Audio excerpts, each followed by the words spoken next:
company called Lenovo. They're operating through a building in Coral Gables, Miami. PC Mac got a tour inside this before the kickoff. They were only one of the 5 media outlets that were allowed in, very secretive, no photography allowed. Staff could not be quoted outside authorized interviews. And one of the things that happened, and it's kind of where I want everyone in the audience to focus on, is that they were told up front they could not use or demo these AI systems because, direct quote, they contain sensitive information. So today, we're going deep on what that sensitive information is and how it's going to affect you all watching this episode.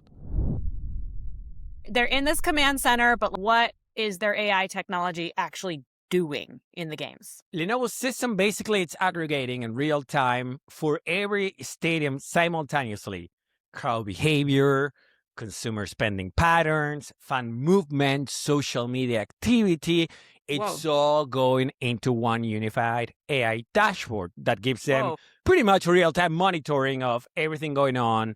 Wired Magazine, they reported that this command center also uses, and this is something that I feel we're going to be talking a lot about this year, is a digital twin technology to monitor crowd movement across venues in real time.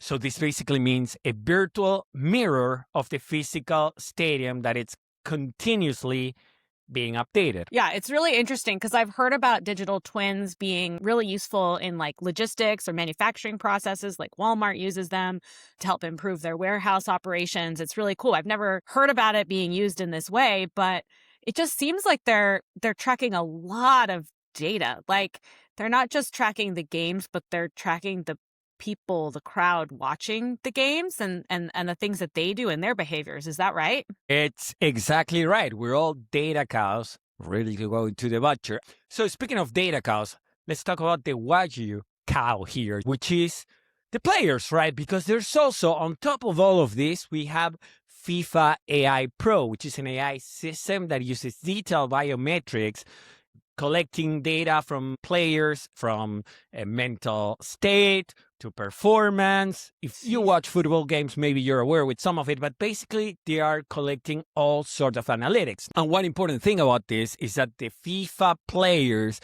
we're talking about millionaires with much more leverage than us, cannot opt out of this data tracking. What? Okay, so it's kind of like Meta where they're like tracking their employees and you can't opt out of it because for whatever reason they want to like replicate their behaviors at the company. They're even doing that to these multi-million-dollar paid sports stars. So if they can't opt out of it, I'm going to go ahead and guess that like your average stadium goer can't opt out of any of this. Is that right? It does give me pause, right? Like if these folks that have much more leverage than us cannot opt out, what's going to happen to the rest of us? Let's talk about what got us there.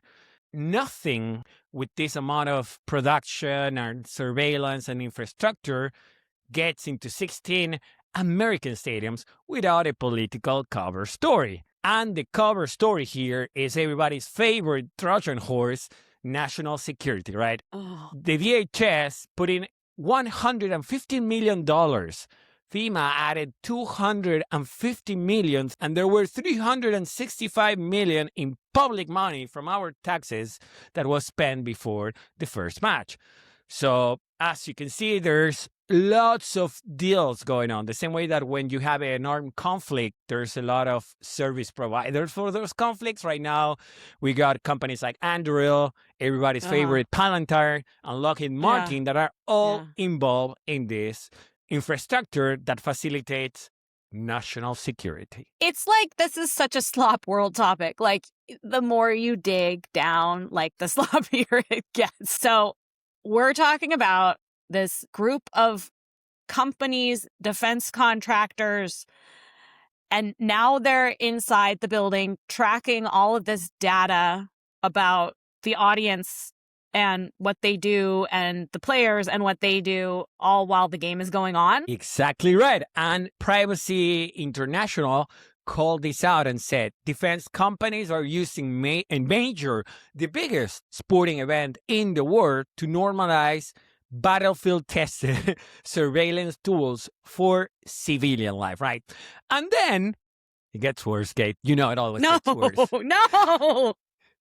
Facial recognition has entered the chat. And Wired Magazine documented that, for example, in stadiums like Gillette or Hard Rock, which I actually went to for the Club World Cup last year, you walk in there, you get your face scan, and then you're in. Faster line, pay for food the same way, all with your face. This is FIFA's word, right? You're free to take the short lane that gets you a beer if you give us your face. Otherwise, get in line. Yeah, I've been through that. I've been to Intuit Dome here in Los Angeles, where they have a similar facial recognition technology.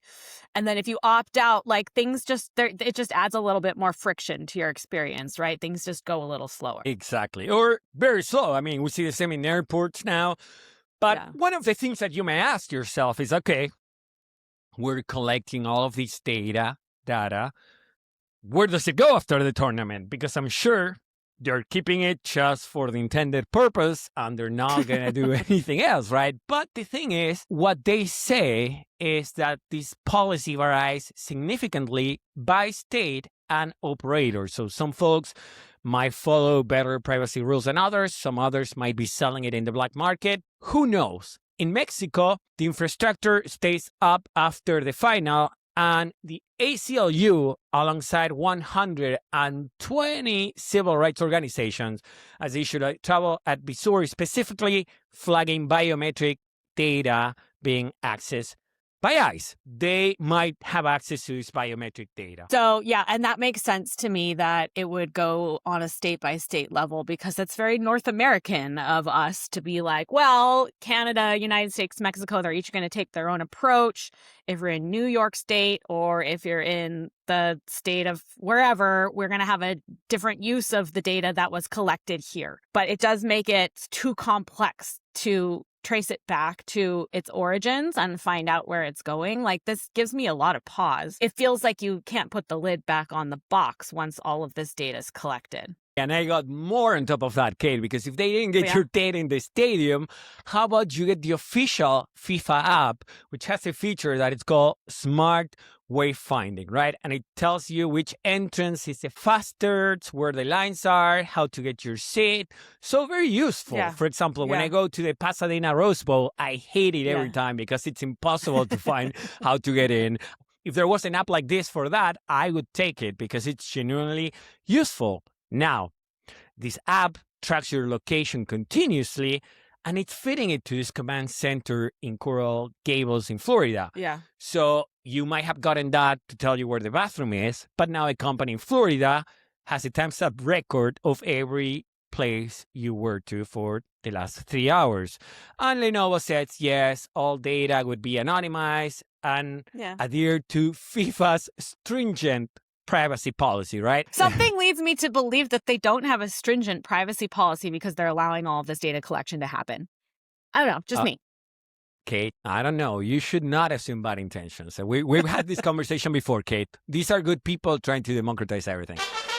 So, two things from that policy. One thing that it says, and we've seen that, for example, in the Google I.O. episode that we had, which is they can never warranty, and this is truth, that your data is safe from accidental loss or unauthorized access. And FIFA as well is at liberty to share this personal data with advertisers and affiliate partners, which again does not differ that much from any other terms and conditions that you read with any of these tools. But it's worth pointing out your data is not warranted to be safe. I guess the question is, and maybe we can't conceive of what they're going to do with this data in the future. Hindsight is 2020, right? Why don't we think about what this data could be useful for? What could they do with it? Here's a few options that I could see, and let me know what you think.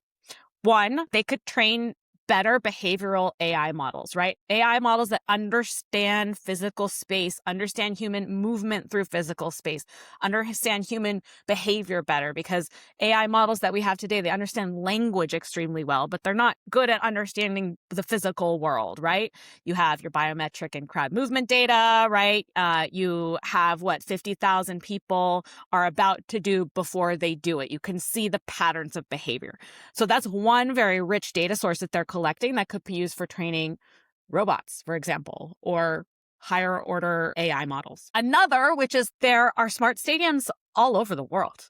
And they're very new, right? They've been emerging in the last few years. As I mentioned, I've been to Intuit Dome, which is one of these, right? You go in with your face, you purchase everything with your face. You don't have to take out an ID or a credit card or anything. So maybe this data that Lenovo's collecting could be that sort of database that they can use to build these new smart venues to really take them into the future. It could become more things, like could it be an airport, a train station, or a music venue, or a public space? Like, I don't know what and where and how, but they are collecting very extremely valuable data for figuring out what the smart space of the future looks like. Whether we want to have those or not is a separate question, but I have a feeling that they're going to continue to propagate. And then the last thing that I would say is, like, you also have this device integration, right? So this phone behavior at this very large scale gives you a very clear connective tissue between like an event and then the individual's hardware. And that could be potentially a product line that Lenovo launches in the future, right? And so I think, like, we have higher order models, you have smart venues, and then you have, like, what is that product integration that Lenovo is working on in the future? Those are three areas I think that we could, like, put a pin in and say maybe they'll use this data for that. Those are three positive ones, but, like, hopefully the future use of the data is positive. Well, how about all of them, right? Like, the data is there. The butcher, when they go to the cow, they get everything. So I would say what it looks like to me is all these options and then some, because at least in the US, there are no federal laws preventing this data from being used for purposes that we might not even imagine, right? Like you're saying, who knows what's being trained with our reactions, what happens before a goal, what happens after the game.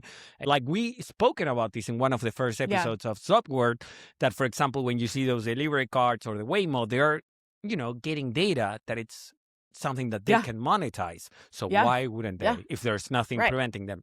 And one thing that I hear a lot is like, well, I'm not doing anything sketchy. Why should I worry? And what I usually tell folks is, what's the warranty that you have that whatever you do will not be against law? Let's say, women.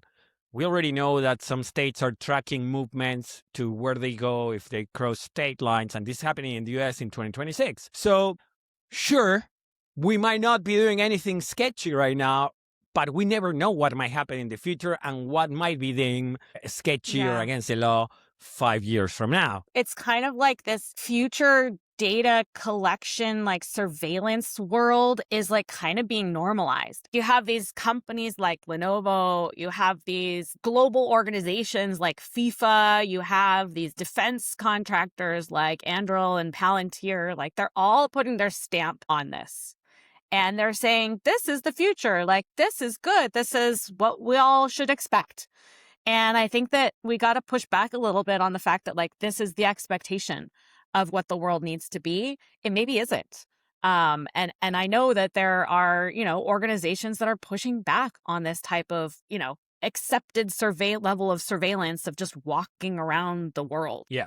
This is not only a surveillance story, but also, like you said, an AI commercialization story, right? I think it's both kind of like the perfect overlap between both, because now you're validating at scale across 3 different countries, tons of different venues, 5 million people or 6 million people. Like, you got a real stress test of that system. And then what I always ask is, when someone is putting a lot of money on things, what's expected return of investment, right? And we got the U.S. government that contributed $365 million in public money, so your tax money and mine, to build this security infrastructure. And if if they're building infrastructure, which is not something that happens a lot in this country, what's the expected return of the investment? So the way I say it is like, this is a dry run. And, it's always described as convenience. This is all for your convenience. But once you read the fine print, the receipt is telling a different story, at least for me. The law, social media created for us a world in which if you can't tell what the product is, you're the product. If it just makes things easier for you and you don't have to pay it, you're the product. It's the data collection that's the product. Here's the thing that blows me away about this story. It's almost like we have this perfect storm happening for the 2026 Cup, because it's being held in North America. If this was in Europe, none of this would fly, because the GDPR and the laws that Europe has passed make this type of biometric data collection illegal. But here we are in North America, loosey-goosey, right? We have weaker protections. We have no federal privacy law. The geography, I don't think that was just a coincidence. I think that's part of the design of this entire program. And then the other thing about the perfect storm is, like you mentioned, that, base camp center they have in Florida, right? Where they set up a digital copy of each of the stadiums. They really did need that, right? The games are so far apart in terms of geography, like up and down North America in like all these different corners, that you sort of needed a command center to make everything work, to manage everything. So Lenovo found themselves in this really excellent position where all of those factors are lining up in place for them to be able to test something like this. Lest we forget, though, that this is not a given. There are privacy advocates out there that are boycotting venues like this for their facial recognition technology that is almost at this point, like, you cannot walk through that place and not be captured on a camera. There's this digital rights group called Fight for the Future. They have a campaign with 100 musicians to avoid these venues. Rage Against the Machine is one of them. Surprise, surprise. And, this like ticketless entry, grab and go concessions, like, it's really handy. It's sort of like, if you remember those Amazon stores where you just like walk in and grab something and walk out, and it supposedly like scans your face and like knows what you took and like puts it on your Amazon account, which wasn't real, but we can talk about that in another episode. But, we can choose not to go into those places. We can choose not to enter those places as a protest, and we can choose to vote for legislation if and when it comes available that protects our identities and protects us from being surveilled in this way. Yeah, and it's interesting because here comes the kicker, right, on what we can control, which is, sure, the pushback is clear. We got Rage Against the Machine. I think at this point, high level, we do know, at least a certain age group, that privacy matters. But here's the thing. We got so hooked on convenience that, if you have a long line for beer and you got that dog in you, you need that beer right now. And just by scanning my face, I get it. Boom. There you go. Boom. Why do you think I signed up? I signed up for Clear. Because one time I was at the airport and I was going to miss my flight, and I was like, all right, well, I'll just do Clear. Have my face. I'd rather not wait. So there you go. Exactly. That's exactly what I was going to share. I signed to Clear, and as I was scanning my face, I was like, you dumbass. Like, you do this for a living. And right now, because of convenience, or you're sacrificing, like, who knows 20 years from now if I'm going to be like Juan from the past. Should have thought better. So that's how hooked on convenience we are. So God. it's so funny. Genius. And speaking of shady privacy practices and stolen data, we got an episode on the 10 billion AI contractor training ChatGPT Mercor, who left 40,000 social security numbers completely unprotected. So let's keep this Slop party going. Continue watching. And as usual, subscribe, like, leave us a comment. We want to hear from you. We love you, and we'll see you in a week.